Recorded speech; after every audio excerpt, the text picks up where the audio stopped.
Forget the salmon fillet lying under glass at the fish counter with its high price and its clever advertising, because long before salmon was ever called a superfood, and long before a pharmacy stood on every street corner, there was a smaller fish, silver and humble, drawn up from an ancient lake at first light. It fed whole peoples for thousands of years, and it carries more than 3 times the vitamin B12 of salmon, far more calcium, more iron, and much less mercury. Yet almost no one alive today can name it or say where God set it down in Scripture. This is the little fish that filled the nets of Galilee, the very fish that Jesus took into his hands and multiplied until a crowd of thousands had eaten their fill. Picture the Sea of Galilee in the grey hour before the sun.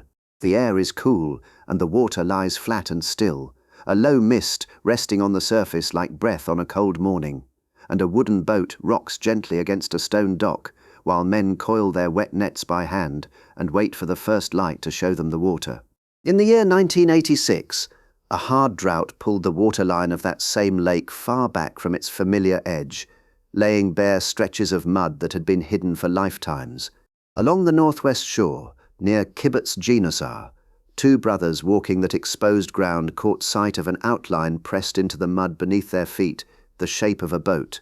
Archaeologists came and lifted it out with the greatest care, wrapping the fragile old timbers so they would not crumble, and radiocarbon dating placed the vessel at around the 1st century, the very age when Jesus walked these shores.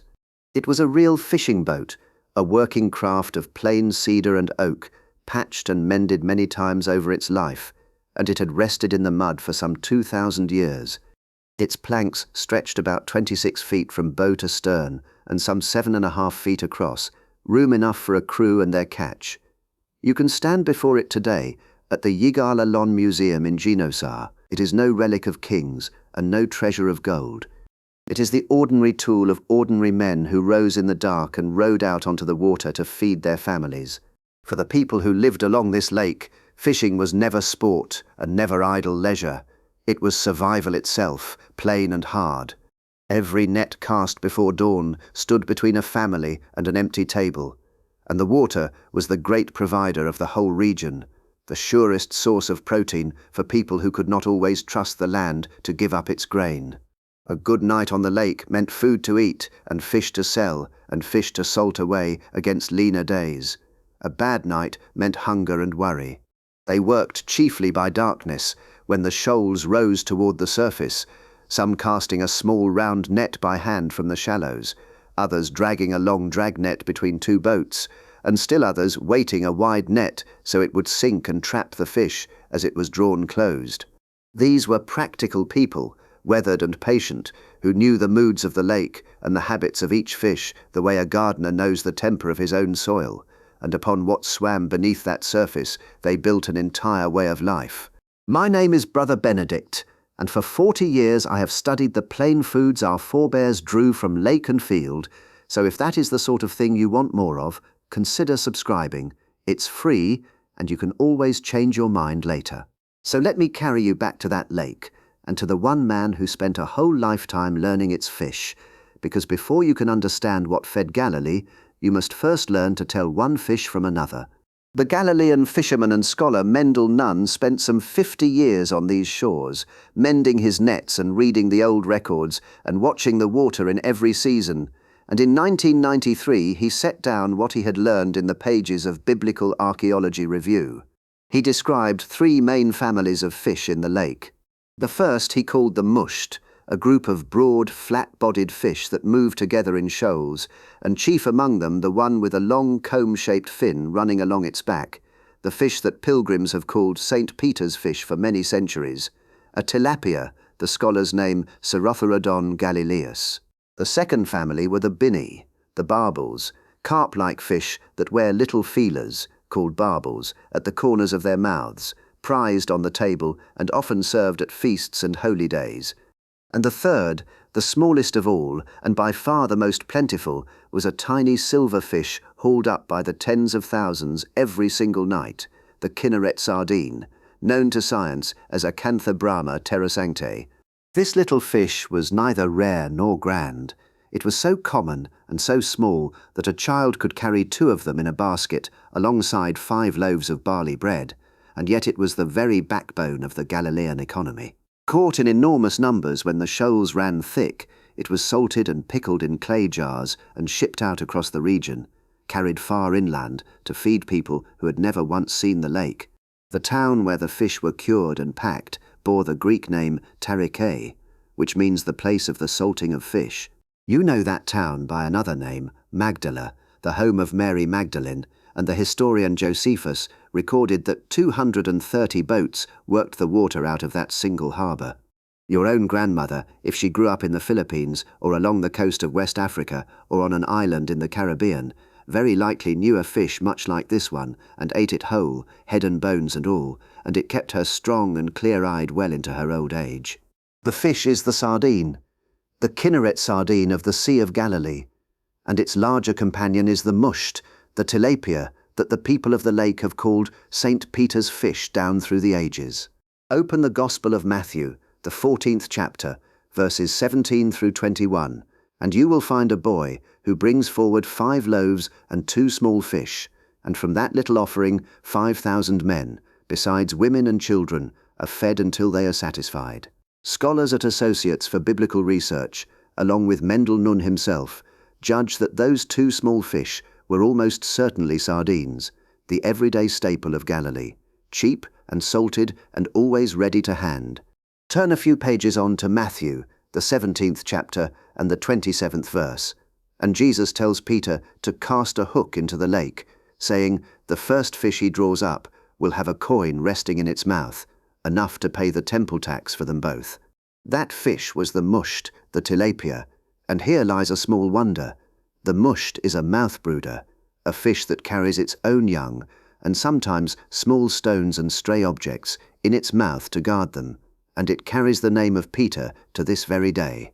It is a fitting thing, when you sit with it, that the fish which shelters its little ones inside its own mouth should be the one to yield up the coin that set 2 men free of their debt. Most people, when they hear the word sardine, picture only a dented tin shoved to the back of a cupboard, and when they hear tilapia they think of a bland, watery fillet pulled from the freezer, and so they walk straight past one of the most complete foods God ever set in the water. So why is almost no one eating it, and why does your doctor still send you home with instructions to buy salmon? Consider the vitamin B12 alone. B12 keeps the nerves firing as they should, lifts your energy through the day, guards your memory, and helps your body build the red blood cells that carry oxygen to every corner of you. After the age of 50, the body begins to draw less of it from food, and that is often just when the tiredness sets in and the fog over the mind and the strange tingling in the hands and feet, a shortage of this one plain nutrient that an honest food could mend. 1 serving of sardines, about 100 grams, or a single small can, gives you 373% of the vitamin B12 you need in a whole day, according to the United States Department of Agriculture. The same weight of salmon gives about 117%. Both are good and honest foods, understand me, but the little sardine hands you more than 3 times as much, and it does so for a few pennies rather than a small fortune. And that is only where the account begins, eaten whole, with the soft edible bones that a can of sardines gives you. A single serving delivers around 382 milligrams of calcium, and a review published in the journal Frontiers in Nutrition in the year 2023 confirmed that 100 grams of sardines carries close to the calcium of 2 full glasses of milk. A fillet of salmon, by contrast, offers only some 7 to 15 milligrams, roughly 50 times less than the little fish. For iron the story runs the same way. Sardines hold about 2.9 milligrams in 100 grams, and salmon only about 0.38, nearly 8 times less. And then there is the mercury your doctor rightly warns you against. The Food and Drug Administration's own monitoring found sardines at about 13 thousandths of 1 part per million, among the very lowest levels of any fish ever measured, and the reason is simple. The sardine sits low on the food chain and feeds on plankton, and so it lives too short and too humble a life to gather the poisons that build up, year upon year, in the great predators. A can of wild-caught sardines will cost you about $2, a pound of fresh salmon runs 12 to 15. You are paying many times over for a fish with a fraction of the calcium and the iron and a third of the B12. But the sardine is only half of the story, because St. Peter's fish, the tilapia, can be raised in your own backyard. And to see why that should matter to you, you must first know what was taken from us. For thousands of years, small fish were the main protein of the poor and the ordinary all around the Mediterranean, and across Africa and throughout Asia, cheap, plentiful, and able to be kept through the seasons with nothing more than salt and sun. A family needed only a net and a jar of salt to eat well the whole year through. Then, in our own modern age, industrial fishing rose up, and it turned its great ships toward the prize catches, the tuna and the cod and the salmon, the fish that fetched the highest price. And the small fish, the sardines and the anchovies that had fed the common people since before memory, were reclassified. No longer were they counted as food fit for a person's table. They were ground into meal and fed to animals, poured by the ton into the pens of farmed salmon off the coasts of Norway and Chile. Great quantities of the small fish that once filled the baskets of the poor were now poured into the troughs of the rich man's fish. The most nourishing fish that God set in the water was made into feed for a fancier one. Meanwhile, the salmon industry spent fortunes upon advertising to make salmon the fish of prestige, the one your own doctor now names from memory, while the humble sardine was pushed down to the bottom shelf and very nearly forgotten. I will not call it a conspiracy. I am a monk and a gardener, not a physician, and I have no taste for wild accusations. It is simply what happens when profit, and not wisdom, is left to decide what lands upon your plate. But the sardine was never truly gone. It still sits there upon the shelf, patient and waiting, and it still swims in great silver shoals off the coasts of Portugal and Morocco and the Philippines. And St. Peter's fish, the tilapia, may well be the easiest fish in all the world to raise with your own 2 hands. Before I show you how, come and stand upon the shore of Galilee one last time. It is early morning, the sky only just beginning to pale toward day, and 7 tired men are together in a boat close to the land. They have fished the whole night through and taken nothing at all, and their hands are raw and stiff from hauling empty nets hour after hour. A figure stands upon the beach, one they do not recognize in the dim grey light, and he calls out across the water, telling them to cast the net on the right side of the boat. They do it, weary as they are, and the net fills so heavily with fish that they cannot even haul it aboard. Then Peter knows him.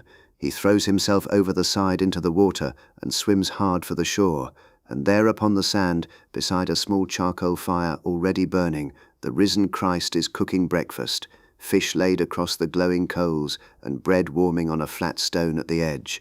This is the Gospel of John, the 21st chapter, verses 9 through 13. Think for a moment on what that scene truly means. Risen from the dead, with all power in heaven and on earth now given into his hands, he does not take up a throne or mount a pulpit to preach.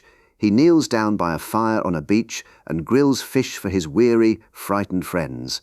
The fish is the musht, the tilapia, drawn from the very same lake that Peter had fished his whole life long, and the bread is the same flat barley loaf ground from the same grain that had fed that country for 1,000 years and more. When he said to them, "Come and have breakfast," he was not offering a symbol or a riddle to be puzzled over. He was offering a real meal, warm and whole and plain, every nourishment that their grieving and exhausted bodies needed to face the day that was coming.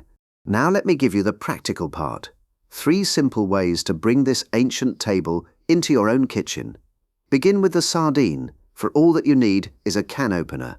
Look for wild-caught sardines packed in water or in good olive oil. And look for the words, with bones, printed on the label, for the bones are exactly where the calcium lives. The list of ingredients should be short and plain. Sardines, water or olive oil, and salt, and little else besides.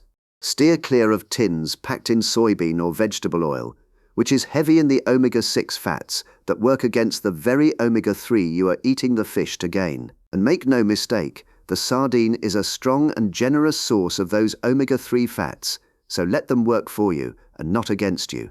Eat the fish upon whole grain toast with a good squeeze of lemon, or mash them into a salad with olive oil and fresh herbs, or lay them across warm flatbread, just the way they ate them on the shores of Galilee. A single can costs less than a cup of coffee at the shop, and it hands you a full serving of protein, of omega-3, of B12, of calcium, and of iron, all together in one plain meal. Next, raise St. Peter's fish for yourself. You will need a vessel to hold the water, a 100-gallon stock tank, or one of the large plastic totes they call an IBC, or even a heavy-duty child's wading pool will serve. Fill it with water you have let stand a day or two, or treated so that the chlorine has left it, and set in a small air pump with an air stone to keep the water rich with oxygen. Then add your fish. Nile tilapia is the hardiest and the most common kind, forgiving of a beginner's mistakes, and you may order the young fish, called fingerlings, from an aquaculture supplier for about $1 to $3 apiece. Start with 10 to 20 of them in a 100-gallon tank, which gives each fish roughly 5 gallons of water to itself. Tilapia are warm water creatures and need the water kept above 55 degrees. In the warm climates, they will thrive out of doors the whole year round, and in cooler places, a garage, a basement, or a small greenhouse will hold the warmth they need through the cold months. Feed them commercial pellets to begin with, but remember always that tilapia are omnivores and will happily eat a great deal that you can grow for nothing at all. They will eat duckweed you float in a spare bucket, and moringa leaves, and kitchen scraps, and lettuce gone limp in the crisper, and even the green algae that grows upon the walls of the tank itself. So you feed the fish from the garden, and then you water the garden with the tank water, which is rich in nitrogen and phosphorus, and in this way you have made a closed circle where the fish feed the garden and the garden feeds the fish, each serving the other. In 6 to 9 months, your fingerlings will reach a pound, or 1.5 pounds, and be ready for the table, and a single breeding pair can bring forth many hundreds of fingerlings across a year, so that 10 fish become 100. It is St. Peter's fish, multiplying once more, this time in your own backyard. Third, grow the herbs that belong beside the fish, for in the old world, fish was almost never served alone. Grow dill, which some translations of Matthew, the 23rd chapter and its 23rd verse, render as anise, the small seed the Pharisees tithed so carefully while neglecting the weightier matters. Grow cumin, that warm seed the prophet Isaiah described in his 28th chapter, verses 25 through 27, beaten out gently with a rod and never crushed beneath a heavy sledge. And grow hyssop, that lowly and fragrant plant named again and again from the book of Exodus all the way through to the 19th chapter of John, where a sponge soaked in sour wine was lifted up to the cross upon a stalk of it. Plant your dill a 1/4 inch deep in a pot 10 inches across. Give it 6 hours of sun and a little water every 2 or 3 days, and it will sprout in 10 to 14 days and yield a first cutting in 6 to 8 weeks, and then it will sow itself for the year that follows. Hyssop is a perennial, hardy from zone 3 to zone 9, patient through drought and content in a container upon a step or a windowsill. Remember the words of Genesis, the 2nd chapter, and its 15th verse, that the Lord God took the man and put him in the garden to work it and to keep it. So picture it now, the whole of it together. Your own tilapia grilling slowly over the coals on a Saturday evening, fresh dill snipped from the pot upon your porch, flatbread warming at the edge of the fire, a lemon from a neighbour's tree cut into bright wedges. With that, you have made, with your own hands, the very meal that Peter ate upon the shore of Galilee, every part of it drawn from your own labour and your own ground. Do not overthink any of it, and do not wait until you can do it all. If the only thing you manage today is to open a can of sardines and eat them upon a slice of toast, then you have taken the first step, and it is a good and honest one. 2,000 years ago, upon the shore of a lake in the north of Israel, a man knelt down beside a fire and cooked fish for his friends, using what God had placed in the water, more than 3 times the B12 of salmon, far more calcium, more iron, much less mercury, and all of it at a small fraction of the cost.